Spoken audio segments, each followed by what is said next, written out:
Welcome everyone. The topic for the day is electrical safety hazards, control and risk analysis. So we will be talking about the do's and don'ts while handling electrical equipments. Primarily every accidents that might occur in the workplace area is the topic we will be discussing. So for the first time, we need to understand what is a definition of electrical hazards. So basically, a person where he or she is susceptible to any damages physically due to the conduction of an electricity, probably of an equipment, or anything for that matter, with which is tangentially connected to electricity. So, by definition, a dangerous condition in which a person may sustain an injury by making electrical contact with an energized equipment, as exactly what I've said it to you. It might often lead to consequential events altogether, probably in the death of a person. So electrocutions occurs when a person makes a contact with the conductors altogether. This is needs to be understood. Carrying current which is simultaneously contacts the ground or any other object that includes a conductive part to the ground. So basically electricity would flow to the ground, any electricity for that matter. It's basically the transfer of charges that happens, but when it goes through a live human body, it might be detrimental to or her health. So, what are the sources? First and foremost thing is the failure of the equipment. This needs to be understood altogether. If the equipment malfunctions, there is every chances that this will lead to short circuit or electrical discharge here and there. So then we have the improper installation. Definitely, yes, that is another one of the contact where properly precautions have not been taken, or even the precaution this which was taken did not function as effectively as required. Then we have the environmental condition in terms of storms, in terms of other water related thing that might happen, floods and all. Electricity might pass on to the waters and probably is detrimental to the human being. Then we have the electrostatic hazard, the arc and spark hazard, and combustible explosive hazard. Believe me or not, we will be talking about each of these hazards in the particular presentations. In this particular video, we'll be talking about every. So just keep a note of it. So we have the electrical hazard continued, which needs to be spoken around it. Number one is the failure of the equipment. Definitely, as I said, in case equipment malfunction, there is always a chances of it being creating a short circuit. So reasons is improper insulation, temporary insulation, and reversed polarity being used. Now, what exactly has been improper? Probably the precaution has been taken, but then it has ceased to exist, or probably it is not getting as effective with the passage of time. Then purely for temporary purpose, you have done certain insulations and it need to be rectified, or a permanent insulation needs to be installed, which has been overlooked. Then there's a reverse polarity been in used. Definitely, yes, the charges have been flowing, and at times it due to certain misconductions of connections, the instead of flowing in one particular way, fashion of the electricity, it starts to flow in the other fashion. So that is what happens with the polarity is concerned. Talking about improper insulation, the best thing is the contact with the bare wire. So there are no coatings. The wire is not been coated at all, and probably as a result, it is accident prone. So reasons are direct sunlight or any other sources of ultraviolet. In case there is a protective covering or coating been given, it melts down or it evaporated, or should I say oxidizes out. So then there's a repeat exposure of elevated temperature. Remember, the flow of current is basically a flow of heat, and if the heat is not being regulated at the due conditions, or the wires have been not given the due maintenance, it might lead to the melting of the insulation products. Animals such as rodents, insects often choose, definitely they make it a point to make it a habit of eating the insulation material. Probably as a result, it is not only detrimental towards their health, but also it leads to consequences on the human being also. And definitely moistures and humidities are the major reasons.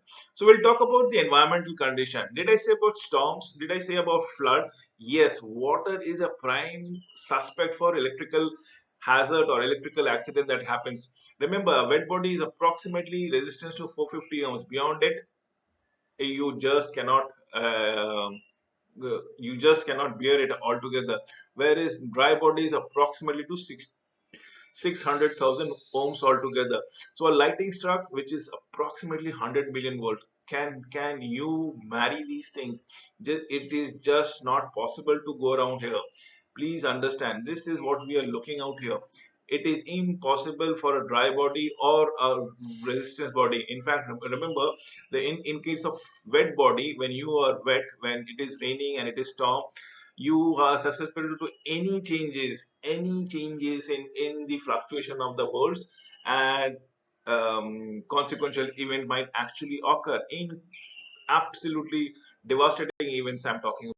The current we talk about here, this is what is happening with the dosage of the current, as I have said it to you, which is less than 1, no sensation or no perception. Probably many of us might have put in or might have experienced electricity passing through our body without any implications. More than 3, probably it's a painful stop. Around 6, it's approximately having an effect that the man and the woman can always feel the fact that there is something anomaly in the body. There is a contraction of a muscle, local muscle, in case it is very less, around 10 to 15 ohms. But beyond that, the local conduction can increase to certain contraction to the human beings altogether. Approximately, remember, this is the point where approximately one third of the human population gets affected. Did I say everybody's in every individual have different resistance altogether? And this goes on for 15 to 100. It's a prolonged contact, actually leads to a collapse altogether. 100 to 200 would be a quarter of a second, and there is a change in your body altogether, because all your bloods are also getting ionized, and it might result in the freezing of your heart. It ceases to pump your blood altogether. So we'll talk about over 200 clamp stops heart.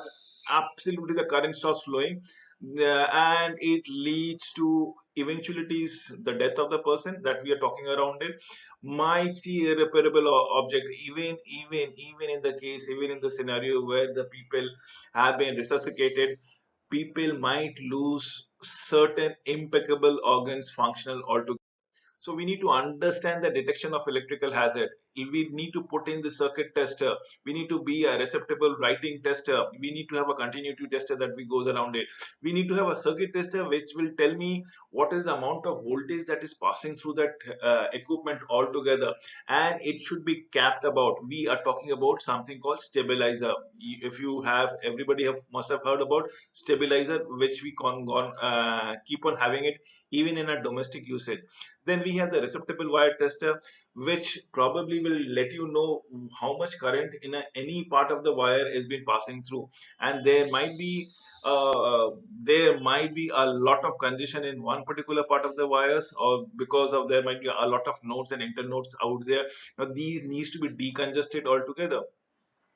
We have the continuity tester, wherein it has to have a conductor which is completely related or getting in touch with the ground, or it should be grounded, as I say, so as to break the circuit as often as possible. Then we come the reduction of the electrical hazard. Now, how do we go about it? Number one function, which I believe is the grounding function. So it needs to be earthed. All equipment needs to be earthed through a metal wire. Separate equipment grounding. Did I say grounding is my most common factor that comes around it? If you look out here, we will talk about everything called ground fault interrupters, separate equipment, electrical system. All of these points at any point of time, they should be utilized as a circuit breaker, and things should be grounded through a metal part. So then we'll talk about the reduction of humidification or the water presence, the moisture content. Then we have the anti-static material that absorbs moisture. Again, this is what we need to go around it. We need to avoid materials which actually absorb moisture, and believe me or not, moisture often leads to short circuiting, which leads to unfortunate accident. Then we have the ionizers and electrostatic neutralizers. Definitely yes, we're talking about the stabilizer. We talking about somewhere down the corner about the ionizer of the year to provide conductive flow of charges. We are also should take precautions for radioactive neutralizers, which emits positive charges to neutralize the negative charges of the electricity. So we need to follow this dictum where there is high voltage of electricity being consumed at any point of. We'll talk about the fuses. In the domestic firms, I believe in everybody's house, accommodation fuses have been there to break the circuit as often as follow. If there are any fluctuation, the fuse gets broken down. It gets ruptured altogether. Then we have the magnetic circuit breakers, which in where is a solenoid which acts as a magnet and breaks whenever there is a fluctuation in the voltage of the circuit. Then we have the thermal circuit breaker, which believes on the heat thing. If there is excessive heat being produces, you need to check it down. We have the double insulation, apply the second level of insulation that comes around it. From the primary part, if this is a wire, if you're talking about it, so this might be your primary insulation which comes around it. Can we have a secondary layer of insulation for the wires altogether? So that needs to be understood. Remember this remains the wire as we have been drawing around here. So we have the wires which have the primary level and the secondary levels. Then there's an interlock which automatically breaks any high passage of electricity. And the warning devices, yes, many devices come with suitable indicator which lets you know about what is the of the temperature. The occupational safety hazards acts, what we'll be talking about, the electrical standards. We have spoken about the training part, selection of usage of the work practice equipments, hazardous use of the equipment, and so far. Now basically remember, we are talking about the designing of electrical system and the hazard location that comes around it. This is to be understood and probably adhered in all fashion, completely in a strictest of fashion, because if accidents can be avoided, nothing like it. And believe me or not, accident leads to consequential event which are not reversible. So it is better precautions than preventions. Absolutely, precaution is a must features that we're talking around here. So electrical safety programs, what do we go around it? Number first thing, we need to understand the identification of the hazards. We have to have a comprehensive study of the program that comes around it.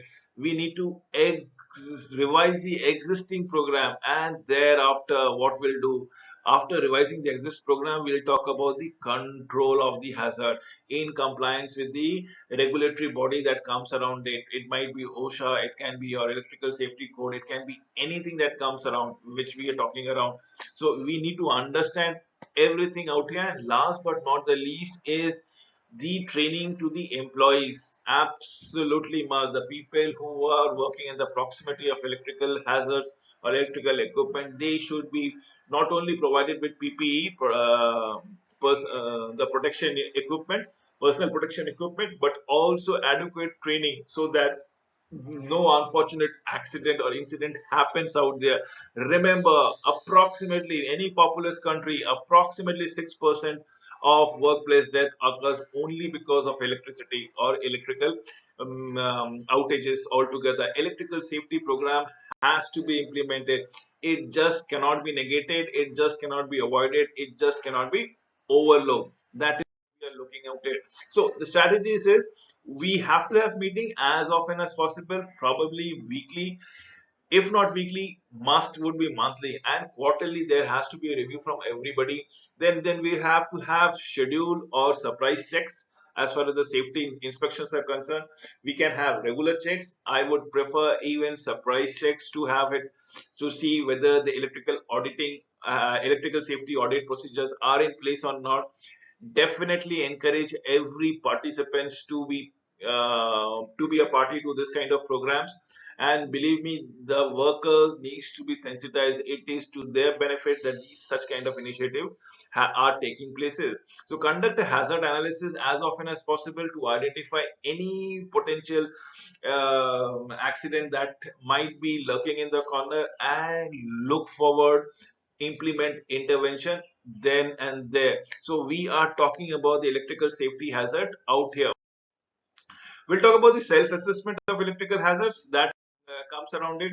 The best thing is always speak to the person who is handling it and communicate his or her feeling to the supervisor.